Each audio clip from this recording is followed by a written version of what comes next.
Good evening, everybody, and welcome back to another weekly episode of Everything Vaguely Paranormal. As always, I am your host, Blake Smith, and with me is my partner in the paranormal, Miss Shelley Pruitt. How are you doing? I'm fine. I suddenly got real paranoid that I had a booger. Do I have a booger? You don't have a booger. You'd You're tell me totally if I had a fine. booger, I right? would tell you if you had a Okay, booger. I Yes, I had to would. sneeze right before we started, and I was like, oh my God, do I have a booger? Okay. Patron and No, our viewers, they would tell me if I had a they booger would tell because you if y'all you got had a my booger. back. I I'm promise. sorry, They, I got tickled because I was like, I can't have my finger up my nose whenever we start. So, anyway, enough about that. How are you? I'm doing pretty good. I'm kind of reeling from storms rolling through and all that kind of I stuff, and in the midst of know. that, getting the Fae taken care of, which is what we're talking tonight. I'm excited. Why has it taken us almost 6 seasons to talk about the Fae or fairies? I don't know. It's not something that I know a lot about. That is kind of a realm that there are certain realms you choose to play in and certain ones you don't. That Yeah. one, I have an imp. I don't need any more issues, okay? And It, he's been on a tear, so I don't need to have to take care of the care and feeding of anything else that's supernatural, okay? well, and it's interesting that you say that you have an imp because that might actually fall within what we're going to be talking about tonight. Really, cuz he's a dick. Well, we can get to when we get to our discussion portion of it All at right. towards the end. We can bring your imp back into it, All but right, I think you fine. might actually learn a little bit about maybe where your imp lies throughout all of this. So if you have some Hmm. weirdness going on around your house, like we're going to be touching on some of this stuff and what you should do and what you should not do as well when it comes to the Fae. So Oh boy, I bet I've been doing crap wrong all this whole time. Lay it on me, I'm ready. all right, sounds good. Well, in all the research, the stories usually begin the same way. A place that feels familiar suddenly doesn't. A path you've walked before feels quieter than it should, like something is present, but it's not quite revealing itself. Now, in older traditions, moments like that weren't ignored or explained away, they were recognized. There was an understanding that not everything around us belongs to the same world we do, even if it exists right alongside it. And over time, that understanding changed. The word, quote unquote, fairy became something softer, something easier to accept, reduced to small, harmless figures that feel more like decoration than anything else. But when you go back to the earlier accounts, the tone is completely different. These were not delicate or comforting beings. They were described as something other, something that could be encountered but never fully understood. And across cultures, the details shift, but the underlying idea stays consistent. These beings are tied to land, to specific places, to moments that sit just outside the ordinary. And they're not always visible, but they are often felt. And when interactions do happen, they rarely follow expectations. There is a pattern to how they appear, how they behave, and how people respond to them, even when those stories come from completely different regions. And what makes this difficult to define is that there isn't a single explanation that holds everything together. Oh, great. Okay. The Fae are not one type of being, not one unified group, and not something that fits neatly into a single category. What we have instead are layers of belief, experience, and interpretation that have been recorded, studied, and passed down, sometimes aligning and sometimes contradicting each other entirely. So rather than trying to reduce this to a single answer, what I'm going to try to do is to follow those layers. So we're going to look at how the Fae have been described, where they are said to exist and how they interact with people, and why so many traditions treat them with both respect and caution. Not to prove anything, not to dismiss it either, but to understand what has been consistently observed about them over time. And at the center of all of that is a simple question that does not have a simple answer. What are the Fae? Trust me, that's what I got a little pissed in some of this research. But Oh, great. Okay. now, when most people hear the word fairy, there's already an image in place, something small, winged, light, maybe even playful. And that version's familiar because it's been repeated so often in modern media that it feels like the default. But when you step back into those earlier records, that tone changes almost immediately. Now, in the records of W.B. Yeats, an Irish poet and folklorist known for collecting and preserving traditional Fae lore, the beings described in Irish folklore were not treated as decoration or imagination. They were part of the landscape people lived within, something acknowledged. The same is reflected in the collections of Lady Gregory, another Irish folklorist who worked closely with rural communities to document their stories as they were told, where these encounters were recorded without the softness that later interpretations added. There's no sense in those accounts that these beings were harmless or whimsical. If anything, there is a consistent undercurrent of caution. And one of the first things that becomes clear in those earlier traditions is that the Fae are not that single, clearly defined one type of being. The term itself is a label, one that was applied broadly to a range of entities that shared certain qualities but did not necessarily look or behave the same way, aka your imp could be one. Oh, jeez. Now, according to Thomas Keatley, a folklorist who compared Fae traditions across multiple European cultures, when comparing traditions, what we now group together as Fae includes everything from solitary figures tied to specific locations to larger groups that were believed to move and act collectively. Some were described as human-like, others as something far less familiar, and many accounts avoid physical descriptions altogether, focusing instead on presence, behavior, or effect. So what connects them is not the appearance, but the role they seem to occupy. They exist close to human life, yet not fully within it. And that idea is reinforced when you look at how these beliefs were integrated into daily routines. In many of the accounts collected by Yeats and Gregory, people adjusted their behavior based on the assumption that these beings were present all the time. Certain areas were avoided, certain actions were taken with care, and certain times of day carried more weight than others. This is not framed as superstition in the way we might think of it now. It was treated as practical awareness. And according to these records, you did not need to see the Fae directly to account for them. Their presence was understood through patterns, through repeated experiences, and through the consequences that were believed to follow when those patterns were ignored. And as these stories were later studied, researchers began trying to organize what they were seeing. In the writings of Catherine Briggs, a leading fairy lore scholar, by the way, I want that title. Come on, a leading fairy lore scholar known for systematically categorizing Fae traditions. One of the most consistent challenges in studying fairy lore is that the category itself resists that clean definition. There are recurring traits that appear across regions, such as connection to land and a tendency to interact with humans under specific conditions, and a pattern of behavior that often revolves around exchange or imbalance. But even with those patterns in place, the differences between accounts remain significant. Some traditions describe helpful interactions, others describe harm, and many describe something that sits very uncomfortably between the two. So it's neither this way or that way, but right in the middle. So, real quick, you made the comment that it could be one or it could be many, like a collective, like they operate like bees in a hive. Yes. So you could maybe not have one of these little dudes coming at you. You could have a whole bunch of them. Yes, very much so.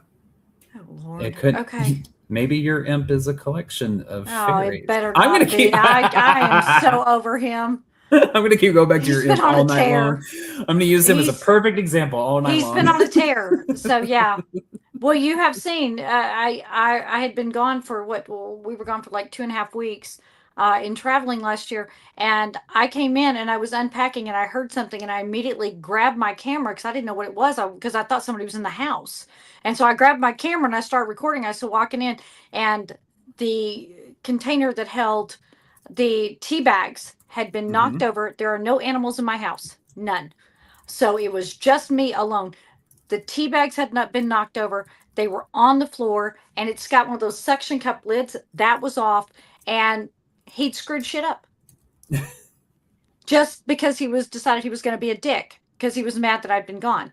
Yeah. So yeah, he's been on a tear even though I've been here. So I don't know what his deal is right now. Anyhow. Continue on with your fabulous story. As a little aside. I don't want more than one of him in my house. Well, as Mr. Wandell said, it's an imp orgy, maybe. Never Yay. know. Never Lucky know. me. Yeah. Well, what Briggs points out is that the attempt to classify the Fae often reveals more about human expectations than it does about the beings themselves. This becomes even more complex when you consider how these beliefs overlap with older ideas about spirits and the dead. In documented accounts from Claude Lecateau, a medieval historian who studied European beliefs about spirits, the dead, and unseen presences, many of the entities that are now labeled as Fae were, at different points in history, connected to beliefs about ancestral spirits, land-bound presences, or beings that existed in states between life and death. We'll be getting a little bit more into this a little bit later on, but I found that to be so fascinating. Sounds very much like a ghost. I know. So I was like, wait a minute. Okay. I'm here for it. Go ahead. Yes. I'm trying to learn something here. Well, in that context, the Fae are not isolated figures, but part of a broader system of understanding how the world is populated by more than just the living. And this helps explain why they are so often tied to specific places and why interactions with them are treated with a level of seriousness that goes beyond simple storytelling. What begins to take shape through all of this is not that clear definition, but a consistent position. The Fae are not described as human, but they are not framed as gods either. They exist in a space that does not fully belong to either category, which is part of what makes them difficult to pin down. They're close enough to be encountered, but different enough that those encounters rarely feel familiar.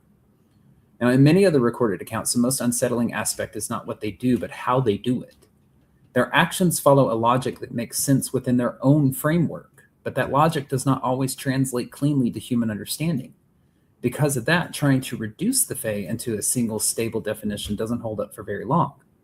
The more accounts you look at, and there are a lot, the more variation you find, and the more of those variations still seem to point back to the same underlying idea. These are beings that exist along human life. That is something that I found over and over and over again, was that they exist alongside human life. They're tied to same spaces, but operating under different conditions. They are recognized through pattern rather than form. And again, that sounds so close to hauntings and ghosts because they follow patterns. They set off REM pods. They turn on candles on Christmas trees. They follow patterns. They're in certain spaces. Wow, we're kind of, again, this comes back to what if it was, you go, if you're looking for an alien, you find an alien. If you're looking for a ghost, you find a ghost. If you're looking for Fae, you find Fae.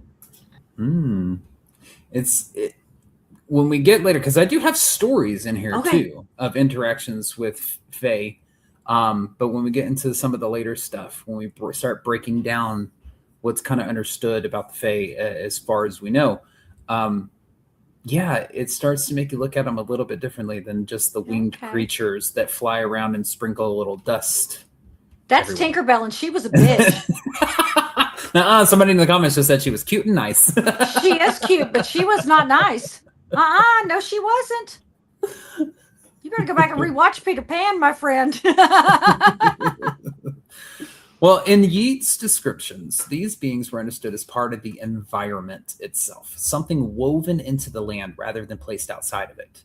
Their presence was tied to those certain areas, not in a fixed or permanent way, but in a way that suggested those places carried a different kind of weight.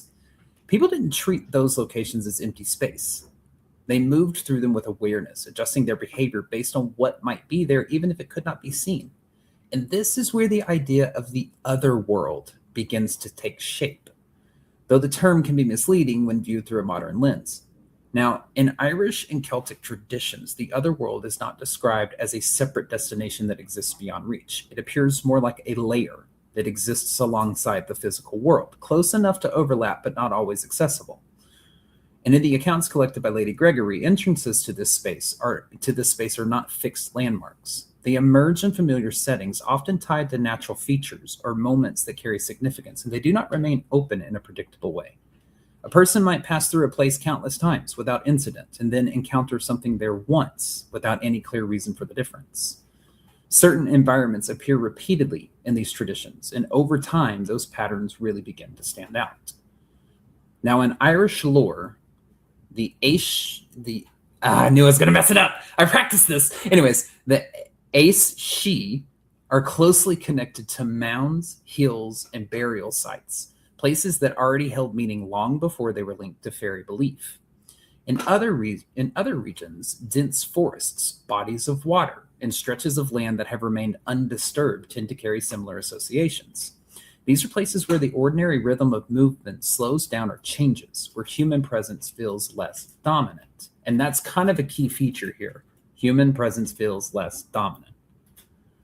Now, in the materials of Thomas Keatley, this connection between the Fae and specific types of environments shows up across multiple cultures, even when the surrounding beliefs differ. The details shift depending on the region, but the environments themselves follow a very recognizable pattern. Again, I love these things with patterns, and here we have another Yeah. pattern. There's another layer to this that feels less to do with physical space and more to do with transition. The Fae are frequently linked to points where one state gives way to another. Crossroads, doorways, Okay. thresholds. These are all treated as places where movement is not just physical, but conditional. And the same idea extends to time. Dusk and dawn are not simply changes in light, but periods where the day does not fully belong to either state.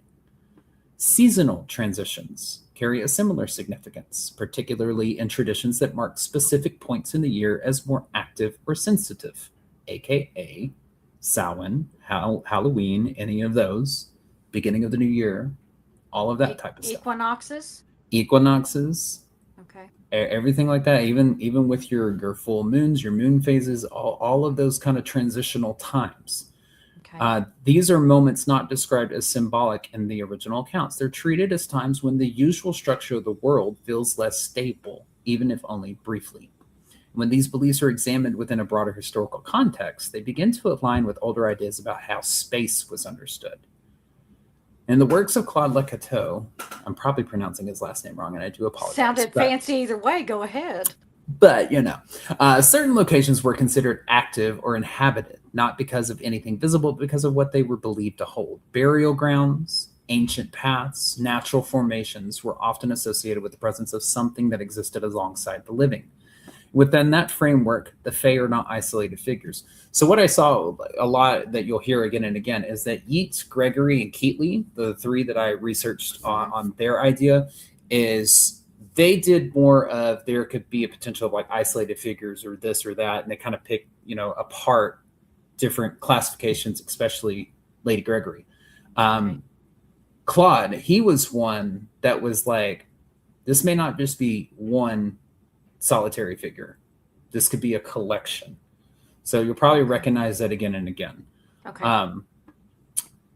They are part of a wider system of belief that treated the world as layered, with different forms of presence occupying the same space in different ways. What becomes more difficult to pin down is how and when those presences are noticed. Many of the traditions emphasize that proximity does not automatically lead to encounter. A person could stand in a place that is strongly associated with the Fae and experience nothing at all. Then, under slightly different conditions, the same place could feel entirely different.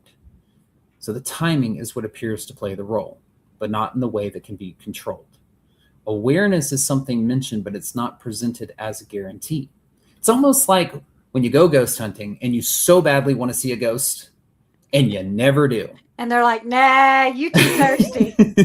Go get your drink somewhere else, baby. So, taking all of this together, these descriptions don't point to a single location, to a single entity, or anything like that where the Fae can be described, defined, or reside. They describe a way of understanding how the world worked, the landscape itself, where certain places, moments, conditions all carry this different kind of significance. So, I know I may have been a little repetitive in some of that, but it was pointed out kind of over and over again, these older traditions, is that this is not so much about, hey, we're sitting here putting a definition to this. This is just how these people, the older traditions than Lady Gregory and all them, understood how the world worked. It's almost like when you look back in Sumerian times, Mesopotamia and stuff like that, how they were trying to make sense of like wind and disaster and all that kind of stuff. That's really where the beginnings of the Fae start to come up. Then they blamed the gods, and now these rural country folk are blaming the Fae. If crops go bad, somebody didn't leave the milk and honey out for the fae like they were supposed to every day, or something like that. Maybe Yeah, plagues, that kind of thing. They blamed on the fae being upset.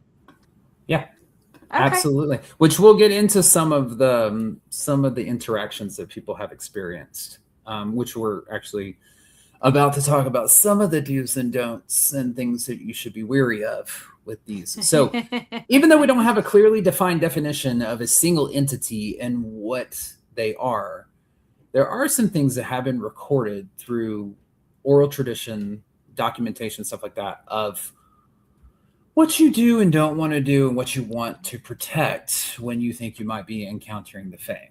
I bet I've messed all these up. Go ahead. Well, there's a point where these accounts stop being descriptive and start laying out behavior in a way that feels structured, even if no one ever presents it as a formal set of rules.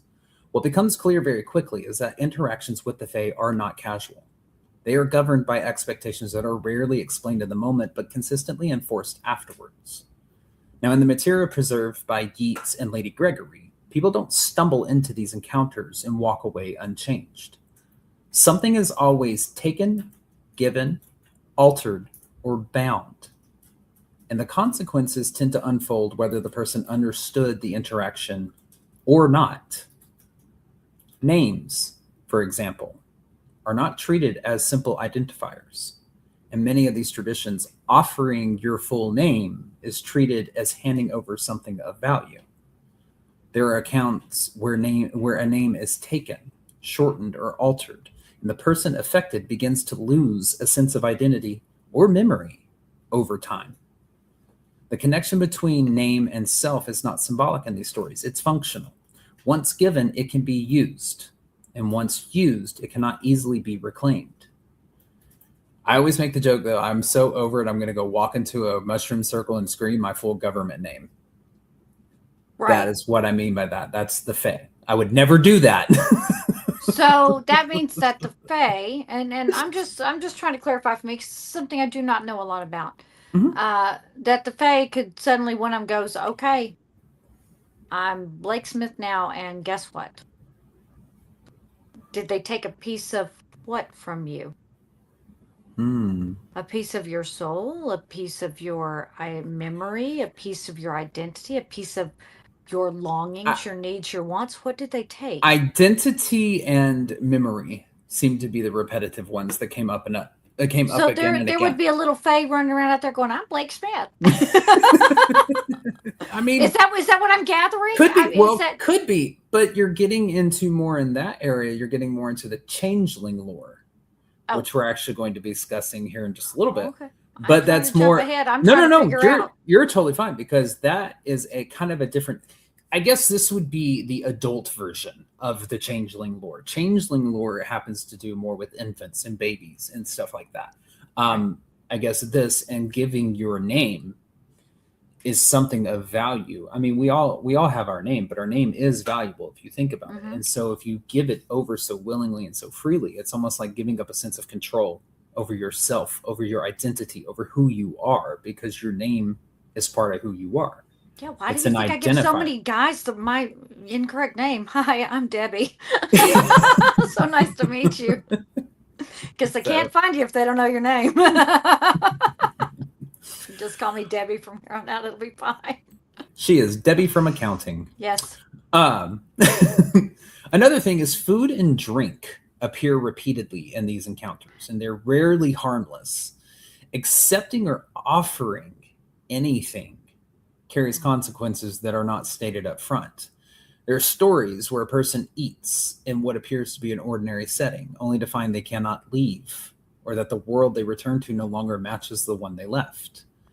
And time is one of the most common points of distortion in all of this. A single evening becomes days, or years pass even unnoticed. And that's what connects back to the memory. It's more about when you're accepting or offering something, as well, say you give your name to or whatever, but you're accepting some food or drink from this person, this entity, because some do look human-like.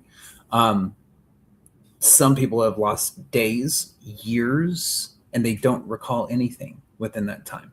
Yeah, that happened, but I was roofied. I was roofied whenever that happened. Chad was roofied too. We were roofied the same night. That's a true story. That is a true Anyway, story. Unfortunately, it is a yeah. true story. You know what that also sounds like though? This missing time, that sounds like an alien abduction. What a lot of experiencers equate to missing times. Travis Walton was missing a week. Yeah. You know? Yeah.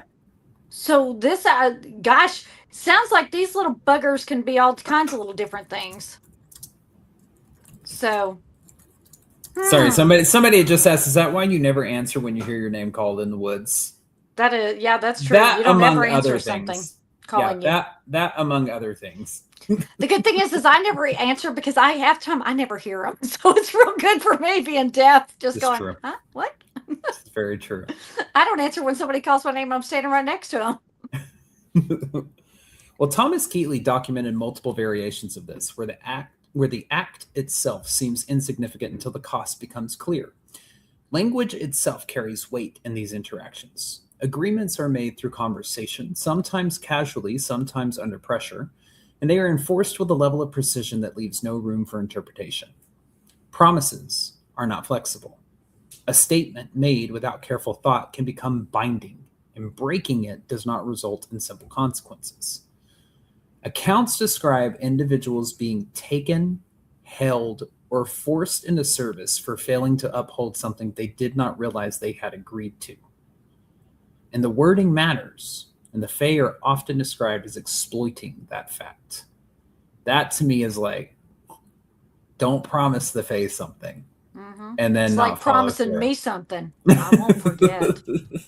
I think maybe I'm a fae. Who knows? Oh God, you're already a cat alien. I'm You have to something. be I a don't know what fae I am. too. Sure, why not? I am Well, very precise. Don't promise me things because I will remember every word of what you said.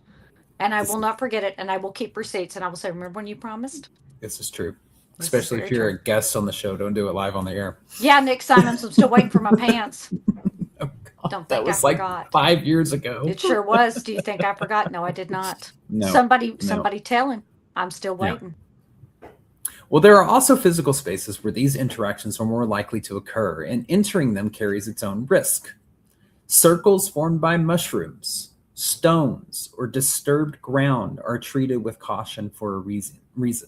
Stepping into one is not just crossing a boundary in a physical sense. It is an invitation into a different set of conditions. That's why I said, I'll go step in a mushroom circle and scream my full government name. Here is my opinion. You see a circle of anything, disturbed ground, or something growing in the woods, just don't walk into it. Because if you believe, that's the funny part. I can't believe in lizard people, but I can believe in fae. But anyways, if you believe like I do, I'm not going to walk into a circle out in the middle of the woods. Just not going to do it because my brain won't let me. Because I'm crossing into a place that I don't know if I'm going to be able to come out of there. So, well, some accounts stepping into these circles, some accounts describe dancing that cannot be stopped. Others describe being unable to leave until a certain condition is met. And in some cases, people simply do not return at all. Exchange remains at the center of all of this, but it rarely resembles fairness when dealing with the Fae. The Fae are not described as valuing money or material wealth in the way people do. What is taken tends to be more personal. Time, memory, skill, emotion, or even relationships can become part of the exchange. There are stories of people returning unable to remember loved ones or losing abilities they once had without understanding why. In more severe accounts, children are taken, or individuals are bound to serve for extended periods, sometimes believing only a short time has passed. Breaking these unspoken rules does not lead to a single predictable outcome, but the consequences are rarely minor. Some accounts describe entrapment in environments that feel real but do not behave consistently, and others describe a gradual loss of awareness, where the person affected no longer recognizes that anything is wrong. And there is also stories where the outcome is immediate and final, if you get my drift. You talking about death? Yep. But what ties these together is not the severity, but the consistency in which actions are followed by consequence. Sorry, actions are followed by consequence, regardless of intent. Now, this is an interesting story that I am about to tell you about some fae/fairies. I will say up front, it is a hoax, but how well it was believed at the time makes it super interesting. So it was impactful at the time. Okay. Yes, it was. Because in 1917, in a small village in England, something began that at the time did not feel like it would reach beyond a single household. Two young cousins, Elsie Wright and Frances Griffiths, spent their time near a stream behind their home in Cottingley, a place that, like many other locations already discussed, carried a quiet separation from the rest of daily life. It was the kind of place where children could wander without much interruption, where imagination had space to stretch without being immediately corrected. When they returned from those outings, they began to say something very specific. They weren't describing a feeling or something half seen. They said that they were seeing fairies. At first, the reaction was exactly what would be expected. The adults around them completely dismissed it. You know, children say things, children imagine things. That was the end of it, at least initially. But the girls didn't drop it. They repeated the claim, described what they were seeing, and continued returning to the same area with the same certainty. The insistence is what shifted the situation from something easily ignored into something that lingered. It wasn't just said once, it was maintained by these two girls. So eventually, a camera was given to them. It was a simple attempt to settle the matter, either to prove that nothing was there or to put the story to rest. And when the photographs were developed, the result was not what anyone expected. The images showed the girls seated near the stream, calm, composed, not reacting as though anything unusual was happening. And around them, clearly visible, were small, winged figures. They were not blurred or hidden in shadow. They were positioned in the frame in a way that made them easy to see, almost as if they were part of the scene rather than something being captured unexpectedly. And those images didn't stay confined to the family for long. They began to circulate, and as they did, they drew attention beyond the immediate area. What started as a local claim moved outward, carried by curiosity and the novelty of having something visual to support it. It reached individuals who were already interested in spiritualism and the possibility of unseen presences existing alongside the physical world. And one of those individuals was Arthur Conan Doyle, who at that point in his life had moved beyond writing fiction and was actively engaged in spiritualist belief.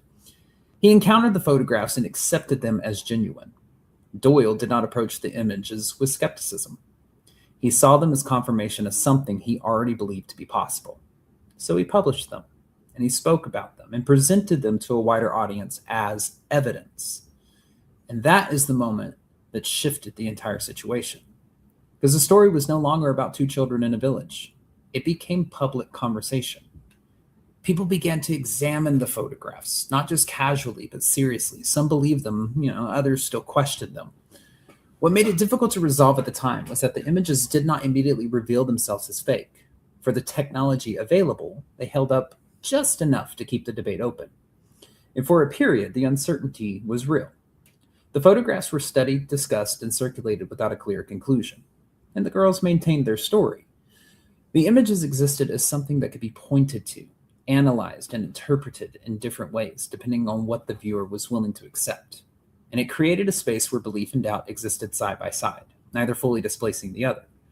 And it wasn't until later that the situation shifted again. As adults, the girls admitted that the photographs had been staged. The figures were not living beings captured on film, but cutouts, carefully arranged and positioned to create the illusion of presence.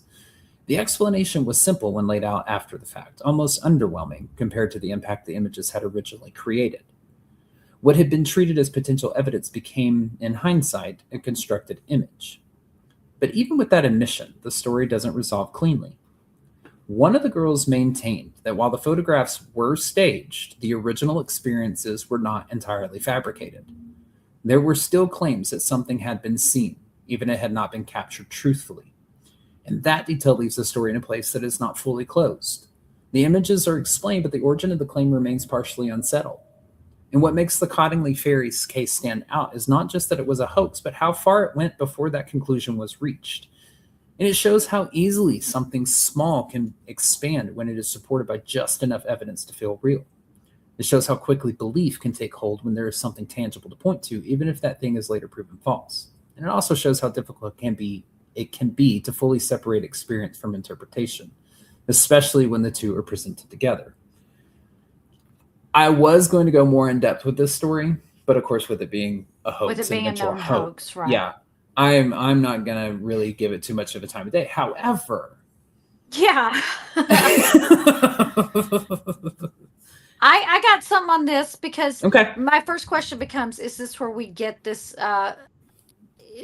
visual that we now have of fairies with the wings and the little, tiny dresses and I mean, because that's what that picture looks like, that they have wings and they're dancing around their tiny people, for lack of a better definition of them.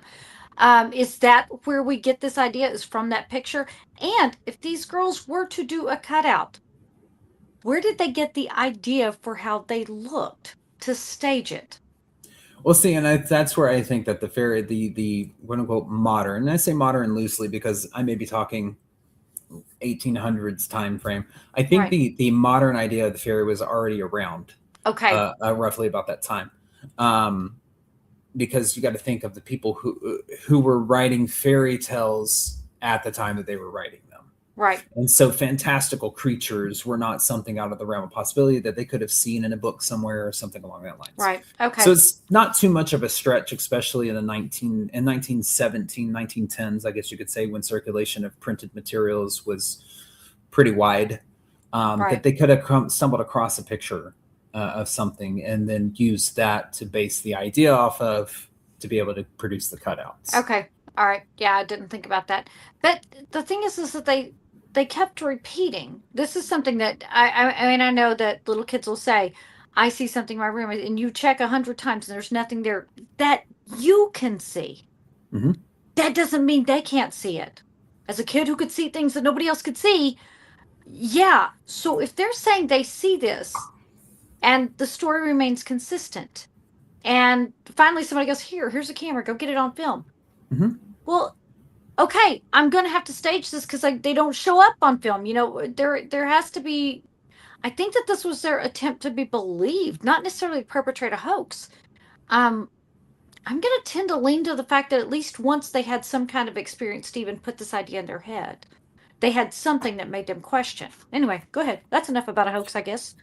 No, I mean, I was going to say I completely agree with what you're saying, because my whole thing is I always look back. We're talking about kids, being able to maintain a lie, being able to maintain over and over again the exact same storyline every single time that they go out, every single time that they come back. To have that type of maintenance at such a young age. I do understand that one of them was 16. I get that. But, the other one's 9. So it's like, I would think, if anything, the 9-year-old would probably crack first, in my opinion. Right. I mean, but 9-year-olds can't remember to pick up their socks off the floor. Neither can 16-year-olds, if we're being fair. Yeah. How can they remember time and time again exactly what was said, especially the 9-year-old? Yeah. I mean, even if the 9-year-old created this fantasy in their head and swear they saw it, and the 16-year-old's like, okay, I believe you, and is helping to tell the story, the 9-year-old kids get sidetracked.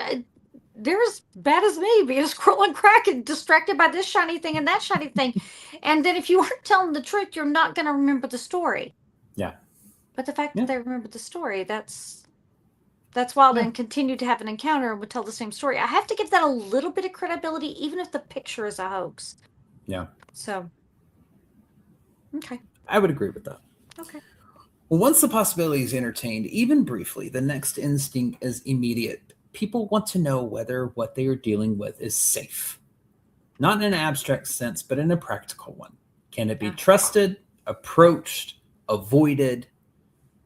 Well, Scottish folklore offers one of the more structured attempts to answer that, through the distinction between the Seelie and unseelie courts. Now, the Seelie court is often described as more aligned with human interaction, more likely to engage in ways that appear cooperative, or at least less openly hostile. The unseelie court, by contrast, is associated with encounters that are more dangerous, more aggressive, or less predictable in their impact. On the surface, it reads like a familiar division, something close to benevolent and malevolent, and something that suggests a line that can be learned and followed. But that line Almost like an angelic hierarchy and a demonic hierarchy. Okay. resembles very closely, doesn't it? Mm-hmm. Well, that line becomes less stable the moment you look at how the Seelie are actually described. There are accounts of travelers encountering figures who offer guidance, leading them out of difficult terrain or away from danger. But those moments are rarely framed as unconditional help. The assistance is often tied to behavior, sometimes something as simple as showing respect, other times something that isn't clearly defined until it's already been violated. There are also traditions describing beings connected to homes or land, presences that influence daily life in subtle ways, maintaining order, supporting growth, or protecting a space, but only as long as they are acknowledged properly. And when that acknowledgement stops, so does the support. And in some cases, the shift is immediate, and in others, it builds, turning what once felt beneficial into something disruptive. That's going to be where your crops type thing that you're talking about, with acknowledgement. Was saying as long as we acknowledge, as long as we honor, as long as we do all this stuff, that the crops will come in type thing. We're respectful. And once all that stops, then the helping. Drought and famine. Yeah. Okay. Right. And there are also accounts of what might be called blessings, though even that word doesn't sit comfortably. Crops improve, illness passes, protection seems to be present where it wasn't before, but these outcomes are rarely presented as gifts without context. They are tied to actions, offerings, or patterns of behavior that must be maintained. And once those conditions change, the outcome changes with them. And what appears generous begins to look conditional the longer it is observed. So that's the Seelie court. If we're putting, let's say, a good category are the good guys. I was going to say, if we're putting a good category out there, that's the Seelie court. Okay. The unseelie court moves in a different direction, but not in a way that simplifies the distinction. These encounters are less about cooperation and more about imposition. There are descriptions of presences moving in groups, particularly at night, associated with sudden illness, misfortune, or disturbances that do not have an obvious source. In some accounts, individuals are led away without invitation, drawn into interactions they did not initiate. In others, the encounter feels forced from the beginning, as though the human presence itself is enough to trigger it. So you ain't got to do nothing but to show up. The structure is still there, but it is not one that invites participation. And it's within this space that changeling lore becomes one of the clearest examples of how these interactions were understood at the time. In these accounts, the encounter is not witnessed directly. There is no moment where something is seen and immediately recognized. Instead, the result is discovered afterward. A child who was present is no longer the same, or is not believed to be the same at all. The replacement appears similar enough to pass at a glance, but the differences begin to show over time. The behaviors change. A child who was once responsive becomes withdrawn, and development shifts in ways that don't align with expectation.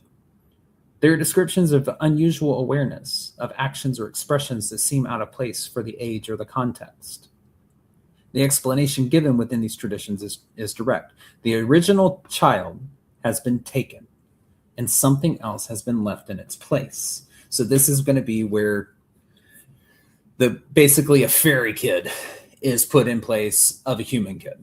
Right, and a lot of the times with this lore, I do know this, that a lot of times with this lore, the fairy child is not healthy. So a human child is taken to be raised by the fairies, and they leave the child that is not healthy with the humans. So that, I think that was a way in the lore that they could explain things like mental health issues, mental retardation, Down syndrome, that kind of thing. They would say the child looks similar, but now the child isn't quite right. I think that's the way that they explained that. Was that, oh, the child is a changeling, because suddenly the child could walk, now the child can't, when in fact there may be some kind of developmental difficulty that the child is suffering. Yep. So yeah, that I do know a little bit about that part of the lore.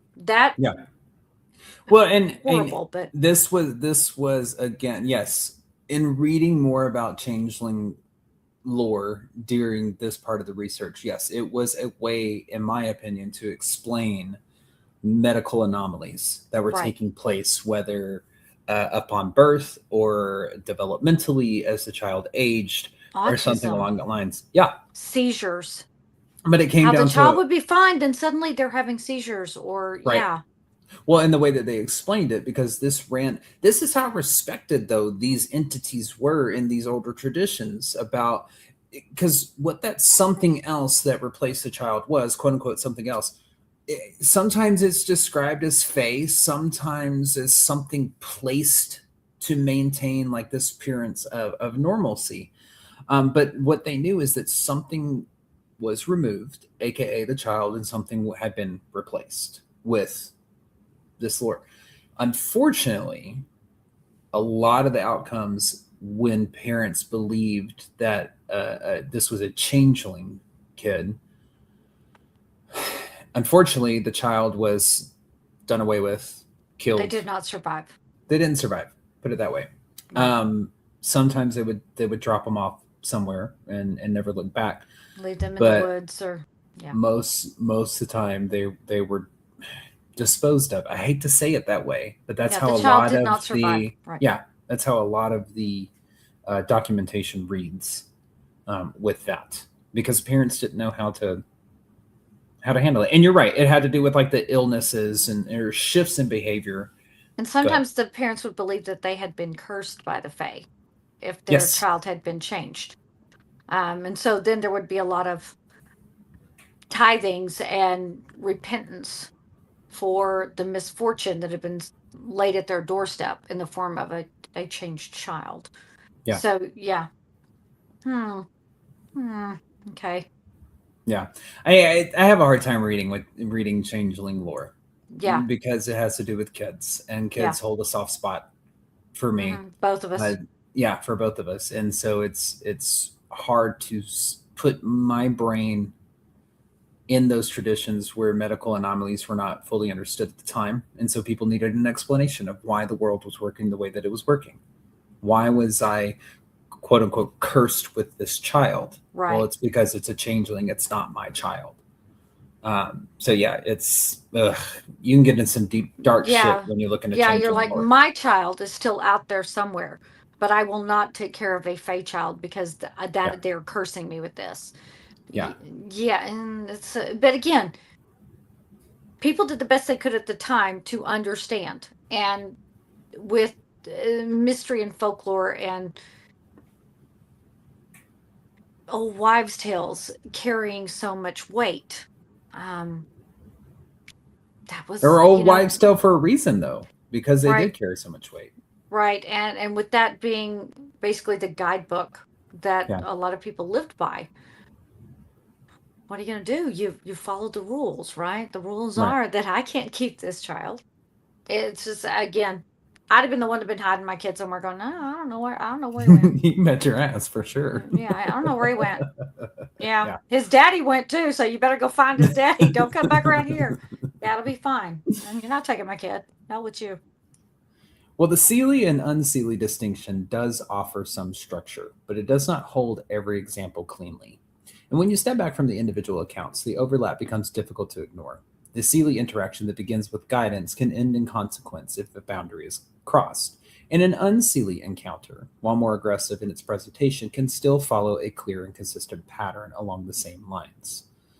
These same types of exchanges, the same emphasis of behavior, the same outcomes tied to action rather than intention appear in both. So that is where it gets to the part of, are they good or are they bad? It's hard to say. It's hard to say whether they are or not because the outcomes are tied to actions. So I know a lot of people are like, are the Fae good or are the Fae bad? I just don't fuck with them. I don't either, but here's the thing. Don't they sound like a collective of humans? They're not all Mm, good. They're not all bad. Some are very good. Some are very bad. Some you'd like to encounter and some you need to stay away from. yeah, It basically sounds like humans. like humanity a bit. It Absolutely. does. Yeah. But if you think about it, if this is written by humans, this is human lore. Even the gods on Mount Olympus had very human characteristics: jealousy, Yeah. lust, love. You know, is it because humans are writing it that we're assigning this creature, this collective of creatures, human characteristics? Giving us some personification, so to speak. Yes. Yeah. Maybe they're using the Fae or the idea of the Fae to blame bad things that they do. Maybe they didn't want to care for that child because that child they knew was going to be a lot of trouble. So, because now I'm cursed, I have to get rid of this baby. Let's blame someone else for our poor choices or our poor actions in what we decide to do. Gee, that sounds like human beings. We all know those people who make a lot of excuses and Mhm. don't take responsibility for their own actions. And if they can blame someone else, they will. Mhm. It sounds like they have very human attributes. Agreed. Just saying. Well, Well, there is a point once you've moved through the behavior, the classifications, and even the attempts to organize it, where a quieter question starts to surface. Not about what the Fae do or how they're divided, but what they might actually be connected to. And in some traditions, that line does not stay clean. The Fae are not always described as entirely separate from something else. And in certain accounts, especially in older Celtic and broader European belief systems, the distinction between the Fae and the dead begins to blur in a way that is too difficult to ignore. This becomes more apparent when you return to the places most often associated with them. The mounds, the hills, the undisturbed land that has already been treated as significant long before it was tied to fairy belief. Now back to the Irish tradition of the Aishi. Good Lord, I practiced that all week long. Are happens to the not best of us. I know are not simply beings who chose those locations. They're often understood as inhabiting ancient burial sites, places already connected to those who came before. And that association carries weight. It shifts the idea from something living within the land to something that may have originated from it or remained within it. What was once thought of as a dwelling place begins to look more like a boundary. And that connection continues when you look at how these beings are described moving through the world. There are accounts of processions, groups traveling together, sometimes seen, sometimes only heard, often at night or during transitional times of the year. And the descriptions vary, but the structure remains familiar. Movement across the landscape that does not belong to ordinary travel. Encounters that feel less like meeting something new and more like crossing paths with something already in motion. And in other traditions, similar descriptions are tied directly to the restless dead, to spirits that have not fully separated from the places they once occupied. Time, which has already been shown to behave differently in these encounters, takes on a different meaning when viewed through this lens. A person enters a place for what feels like a short time and returns to find that far more has passed. That detail appears often enough to stand on its own, but it also aligns with older ideas about the afterlife, where time does not move in the same way as it does among the living. The experience is not always described as frightening in the moment. It often feels complete, even peaceful, until it ends. The disruption comes afterward, when the world no longer matches what was left behind. And even the structure of interaction begins to shift when viewed this way.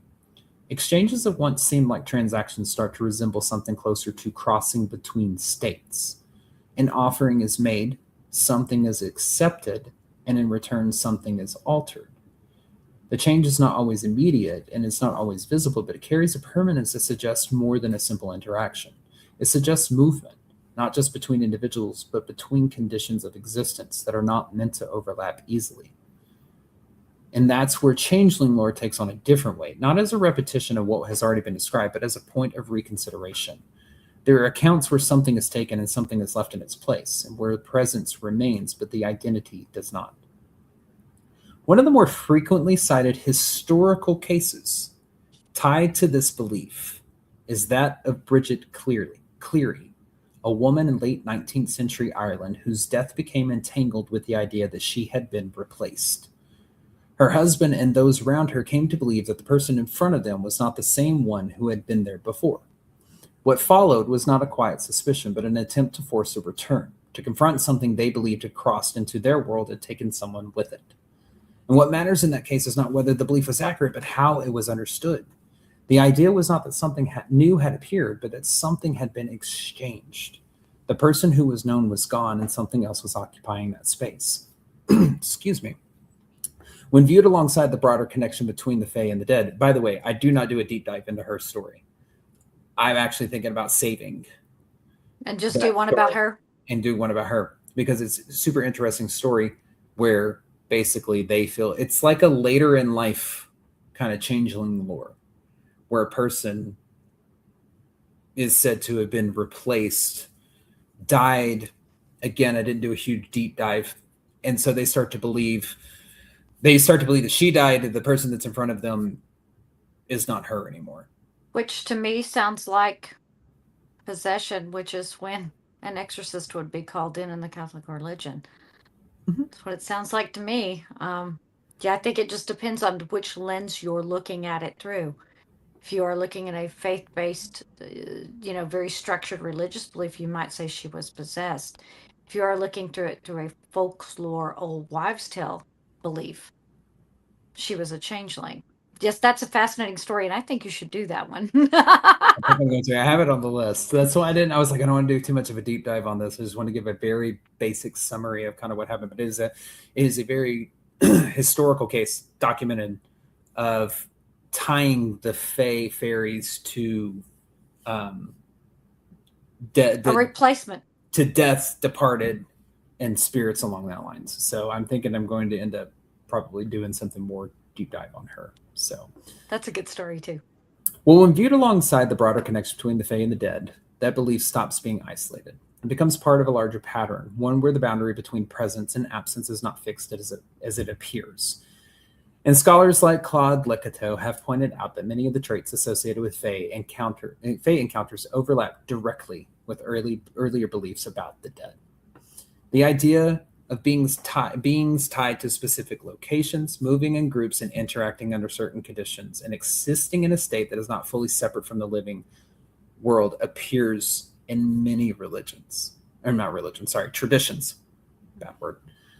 The distinction that modern language tries to enforce does not always exist in the same way in older traditions. Instead, there is a sense that these are different expressions of a similar underlying belief, and one that treats the world as layered rather than divided.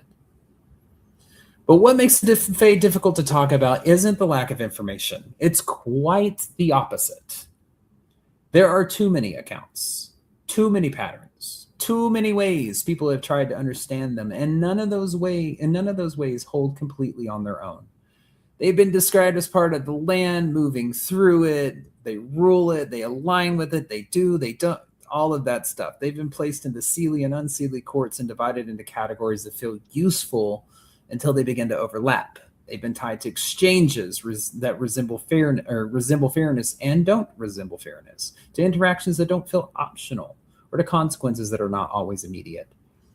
There are also moments where the explanation shifts, where they were once understood as the Fae begins to resemble something else entirely. This is where other entities like your imps, elementals have been pulled into it. Think of anything, nymphs, all of those kind of entities, all of those kind of entities can be traced and not traced, but integrated into the web of the Fae, including the dead, which that's to me still the fascinating one. So these little assholes have their hand in everything. Pretty much. Okay. Just want to be clear. Yeah. But what has been described through these accounts follows patterns that are consistent in their own way, but those patterns don't offer safety. They don't guarantee outcome. They don't change based on intention. They operate whether they are understood or not. So the question that started all of this doesn't disappear, but it does shift in meaning. What are the Fae, really? They've been described as something encountered rather than defined, something tied to place, to timing, to conditions that allow interaction rather than invite it. Something that follows structure without explanation, where the outcome depends less on what someone believes and more on how they move within that structure. That doesn't answer the question in a way that settles it. And I know that's unsettling to our listeners and viewers. It leaves it in a place that is harder to simplify, but more consistent with what has been recorded over time. The details change, the interpretations shift, the explanations never fully agree, but the pattern of experience remains. And once you recognize that pattern, it becomes harder to dismiss it entirely, even if it can't fully be explained. And I'm going to go ahead and say, for you viewers and listeners that are like, nah, this bullshit, he didn't give us a definition. tried, damn it. I tried my hardest to give you a single pinpointed moment where I could say, this is it. There ain't There's one. not one. There's not one. They operate leprechauns. Yes, leprechauns can be pulled into it too. I'm pretty sure that there's a lot of things that could fall under this. But when you start to investigate and examine the paranormal, you begin to realize that this pattern, this structure that we just described about the Fae, falls into a lot of topics that fall under the umbrella of the paranormal. Angels, Think about aliens. demons, Well, think about aliens. Yes. You have the blonde-haired, blue-eyed ones. You have the lizard people. You have all these different factions. Nobody really knows what the actual hierarchy structure is. We just know there's a lot of them, right? Yeah. And the same thing with ghosts. Okay, you can have intelligent hauntings, you have residual hauntings, you can have shadow people, you can have full body apparitions, you have partial body apparitions, you can have those that can touch you, scratch you, you have those that can speak, or the audible. I mean, it's just like anything that's unknown. Yeah. It's unknown. There's a lot of things that could fit in those boxes that we've created, and sometimes they don't fit in the box, so we make a box for those.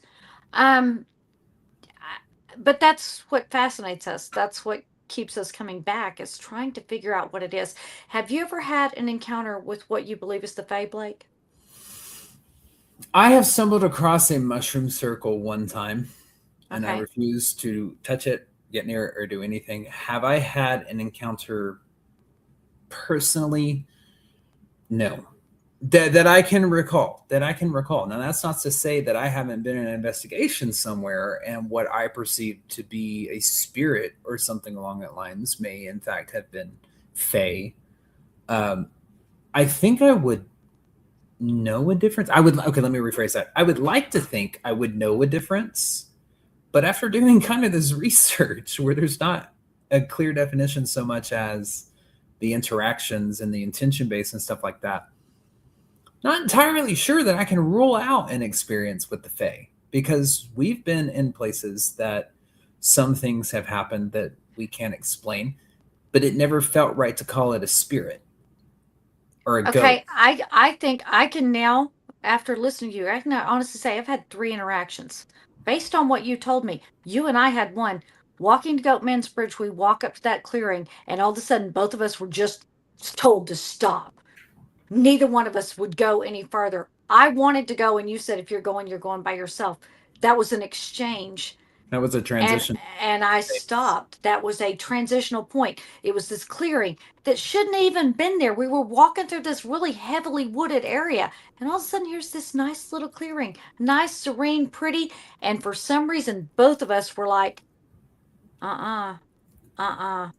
it was, call it our intuition talk, call it our gut, call it our psychic, whatever, but there was something that was stopping us. We knew that it was not good to go any farther. Was that Faye? What? How do we both have the same gut instinct at the exact same time in Yeah. a transitional part of a wooded area? I still can't explain that. And remember, you looked up, and I said, why are you looking up? Because humans normally look left Yeah. to right. They don't normally look up. Why would you look up? I don't know. I don't know why I did. I just did. I looked up to the trees, to the sky, and all that kind of stuff, instead of kind of looking around. It's like you were looking at what could be above us. Why would there be anything above us other than sweet little Tweety birds and their happy little nest and the happy little squirrels running around? And it is interesting that we were in that clearing that was a very well-maintained clearing when the rest of what we had just been tromping through was overgrown weeds and all that kind of stuff. Briars and crap Yeah. that we were fishing our way through. And Yeah. this was not a clearing of a game trail. It was not look like you could get to the water in that clearing. There was a drop off. Yeah. So why was this little clearing here? And it was a circle, remember? Because it was right on the bend, and that little clearing was a circle. Do you remember that? And we walked into it. I didn't even realize that it was a circle. And do you remember us when we go back, we go, damn, how long have we been out here? Remember us asking that? Shelly, that's all on camera too. That's all on camera too. I might have to go pull that footage now. Yeah, you are, because as we started walking out, remember I went, damn, what time is it? And you go, I don't know. How long have we been out here? I go, I don't know. It seems like we've been out here forever. It's almost like we just completely lost track of time. We did lose. We did lose track of time, but what I'm saying is, Yep. like, as we were coming back onto the path. And remember, we thought it was only like 1 o'clock. It was almost 5. Yeah. And I'm like, we didn't even eat lunch. Come on, let's go eat. We got to go eat. That's right, because we went and had sandwiches. Little Mexican. Well, we were going to have sandwiches. No, Sandwich place was closed. Mexican food place place next door. That's right. Shelly, I got to go pull this footage now, because now I'm like, shit, it was a circle that we walked into. Sure was. Clearing in the middle of woods. And both of us at the exact same time were like, no. And we were like, nope. Wow. Okay, I just had my mind blown, because I didn't even put 2 and 2 together until right then. Holy crap. I got to go. So, now based on what you told me about how sometimes they would beckon and call, when I was little, we would go down to the lake in Mineola, and my grandparents' friends had a cabin there, and they had these cute little split logs that went up to a little loft area, and that's where I got to sleep when my grandparents would go to visit them. And my grandmother would always go up there and lay down with me to make sure I go to sleep, because I had a habit of fiddle farting around and playing around and not going to bed. And there was this little like portal window that I would look out, and I asked my grandmother one night if I could go play with that little girl. And I saw a little girl that was like, come here, come here. Like beckoning you. Yeah. Beckoning you she was a little girl with dark hair, little white dress, little black shoes on her feet. I was little. It seemed like a little kind of apron style dress, but she was doing this. And I said, can I go play with that little girl? My grandma's like, what little girl? I go, that little girl. I go, can I go play with her? My grandma's like, no, it's dark. And I go, but there's a little girl, and can I go play with her? I got real insistent. Your grandma's like, the fuck there is. Yeah, my grandma's like, Shelly, I don't see a little girl. I'm like, there's a little girl right there. And she kept waving at me and like, come here. And I saw her 2 or 3 times. And then the last one, I also have caught on camera. And Blake, you have seen this footage. When my son got married. Oh my God, when your son got married. And there is this little ball of light that comes across, and I freeze framed it, and it is not a bug. No. It is something that has a human form with tiny wings to the side. And it looks like it has tiny wings. And it looks like a fairy that flies right over, right after my son says, I do, and he kisses his bride, and he turns around, and here comes this little, it looks like a fairy, I swear to God. I forgot about that too. Holy shit. So now I think I have had 3 encounters, because I promise you, when I saw it, she zips through, and I say she because I got a feminine energy off of it. I don't know. But it just upsets me, because I had a couple people say they thought that it was my mom showing up for her grandson's wedding. Right. But I don't know. We were out in a wooded place, and it was raining that day, so there weren't bugs everywhere. And right after they turn around and pronounce you husband and wife, here came this little thing, and it dips down right above their head, and it goes up, and it is not a bug. I have gone frame by frame. It is nothing but light. That's all it is. Yeah. I've seen that one, and I totally forgot about that one too. So I think I may have had 3. You know what? And then I got my imp. Make it 4. Make it 4,000 with that little son of a bitch running around here. I don't do anything nice for my imp, though. I tell him, hey, you know what? Yeah, he throws shit at me. So why would I be nice to him? But that's the thing, is that like there is a subcategory of the fae or fairies that are known as brownies, and they're house fairies is what they are. They're the ones that basically are. I thought they were supposed to clean up and shit. No. But it's like, no, it's like you can't find your keys or something like that. So you're like, hey, please return my keys. And all of a sudden your keys return. And, there they are. They help you kind of around the house, so to speak. That's a very simplified definition. Don't come for me if there's a way more complicated in-depth, definition, super simplified, just to help viewers and listeners understand. But they're called house fairies. That's not what he is. Well, no, your dad said that he's seen him and he looks like a dog. Well, and for those of you who don't know the imp story, here's the thing. I thought that I was going nuts. I have seen this thing since we moved into the house, and we were sitting at the dinner table, just real quick for those of you who don't know the story. We were sitting at the dinner table, and I have seen this thing so many times it's not even funny. This thing has thrown things at me, pulled the eyes off a doll and threw it across the room at me. I see the eye come off a doll and go tink, tink, tink, tink, tink, right across the floor at me. We're sitting at the dinner table. Football game is on. I'm sitting with my back kind of catty corner to the hallway, and my father is sitting on this side. He is looking straight down the hallway. We're watching a football game. And out of the corner of my eye, I see something come down the hall and go right behind the side of the couch. And my dad looks at me and he goes, "Did you let a dog in this house?" "No. Why? What'd you see?" And he's like, "I just thought I saw a dog come down the hall." And I said, "No, Daddy, that's probably just a reflection of the television." I'm thinking, "You little fucker, I saw you too. You don't show the old man yourself. You don't freak out the old man. No freaking out the old man." I said, "Ah, it's probably just a shadow cast by the television." Yeah, that came all the way down the hall from my room. Sure it did. Anyway. Well, there is the Coo-Shee, which is a famous large spectral hound in Scottish and Irish folklore, often described as a guardian or hunter linked to the Fey realm. Great. Typically appearing as a black dog, and is sometimes described with a braided tail and massive paws. I did not see him as a dog. I think that's what my dad Okay, equated it to. He did got not it. look like a dog to me. He was a black little thing that was kind of, think of a squirrel running. That's Okay, what he looked like he a little bit bigger, but a little bit bigger than a squirrel coming down the hall. And he just doing that little squirrel run thing down the hall and went right behind the couch. got So that's what it looked like to me. But he does, whenever he sits up, he kind of looks squirrel like. I don't know. I'm just lucky. Shit likes me. God. it. Okay. Lord. Whatever. Anyway. Well, what? So here's my final thoughts on the Fae. Number Okay. one, I'm with you if you're feeling like you're pissed off that you don't have a solid definition. I'm with you on that. I was pissed that I couldn't find one either. But I think what's more important here with the Fae is to recognize the pattern. And the Mm-hmm. pattern is all about interaction and intention, which is prevalent throughout the entire industry of the paranormal field of paranormal, whatever you want to call it. It's all about interaction and intention. Um, and they're no different in that realm. I think it's just like anything else in the paranormal. If you're going to mess with it, they're neither good or bad.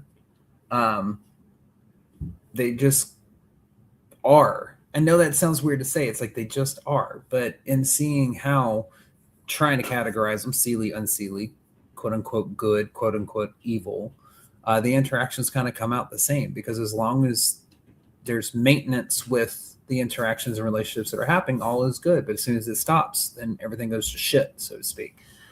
So I think in encountering them, I think that they are just an entity that is beyond our comprehension. And if you're going to fuck with them, so to speak, make sure that your intention is correct. Make sure you know what you're doing because paranormal just cross all boards. You knock on that door, there is no telling what is going to answer. And you could find yourself in a world of hurt with the Fae. It's just like saying, don't fuck with the demonic. Don't fuck with the Fae. That's what I've always heard. And I have a very healthy respect for Fae folk, for sure, or fair folk, whatever you want to call them. So I hate that I couldn't give you a clean, solid definition, but there's just too many variations, too many stories, too many everything that just makes up the entirety of Fae and fairy folklore. At the end of the day, I think that they are just a group of entities that are labeled broadly with Fae All to right. operate under their own conditions. Well, and my final thoughts are, whenever you're dealing with anything to paranormal, just like Blake said, there's always, you never know what you're going to encounter. And there is always a price to pay, whether spiritually, mentally, physically, emotionally. Um, so always be cautious if you're doing this. I too have no clue what a fae is. I know I don't want to mess with them. I do think that I've had encounters. I bet if each of you think back into your consciousness, you will probably come up with a moment that seems strange. We've probably all encountered them, but we may have called them something different. We may have called them aliens or cryptids or ghosts, or maybe you called them what they might have been, a fairy, a fae. And with that, Blake, why don't you tell them everything they need to know? All right, sounds good. A couple of announcements here. If you want to support the show directly, check out our Patreon page, patreon.com/EVP podcast. For just $5 a month, you'll unlock over 500 Patreon exclusive videos, including the pre and post broadcasts, which are the 30 minutes before and the 30 minutes after this live broadcast. So you're getting an additional hour with us each week. Your support from this goes directly back to the show and towards the adventures that we bring you week after week. If you're not sure about joining Patreon, try it risk-free with our 7-day free trial. That's okay. You'll do it. Yeah. Make sure you stay connected with us. Follow us on Facebook, YouTube, and many more by searching Everything Vaguely Paranormal and looking for the green sound wave. And remember, you can catch us live every Tuesday night at 8 p.m. Central Standard Time on Facebook and YouTube. Also, make sure you go subscribe to our Eventbrite page to be notified when more public investigation tickets go on sale, because we do have more coming up. We currently do have 3 Old Park Hotel 2-night events, as well as all of our Broadhead Manor tickets, which are now live and currently selling. Please remember to check out all Broadhead investigation events, as we do have 4 different types of tickets you can purchase for the entire weekend. We have a single daytime tour, a single Friday night, a single Saturday night investigation, as well as a VIP full weekend access, which gets you the most time to investigate, as well as the 12 a.m. karaoke after party with Sir Sexy himself on that Saturday night. Who has promised? Who, as promised, what? Will be that Bigfoot will be there. Okay, well, Shelly's going to hold him to it because he's promised it, apparently. He promised me he's going to. But you've heard the stories. Well, you haven't heard the stories. We've kept them pretty secluded. No, you haven't heard the stories. But you've heard that shenanigans take place at the karaoke after parties. So go follow us on Eventbrite. Check us out. Check out those investigations. Also, don't forget to check out our merch while you're at it. To make all easier, we are going to add all these links to our link tree, which will be on the Everything Vaguely Paranormal Facebook and X profiles Wednesday morning at 9 a.m. Central Standard Time. And it is in all of your show notes for you audio listeners. Or you can simply search linktr.ee/everything vaguely paranormal. We are grateful for your continued support. Every like, comment, share, and download keeps the adventures alive. So if you have a favorite episode, share it with your friends. One of the easiest things you can do to help out our show in its rankings, wherever you get your audio from, head over there and simply download our catalog of episodes. That's it. And also make sure to leave us a review too. If you have a story, comment, or question, or you would like to be a guest on the show or have us as guests on your show, simply email us at theevppod@gmail.com. That is THEEVPPOD@gmail.com. Go like, share, and subscribe to that YouTube channel. Say hello, give us a thumbs up. Let us know you were here. Absolutely. Well, y'all, thank y'all so much for joining us for another weekly episode of Everything Vaguely Paranormal. For myself, I am Blake Smith. For my partner in the paranormal, Miss Shelley Pruitt. Love y'all. And as always, we will see you next Tuesday. Bye-bye. Bye, y'all.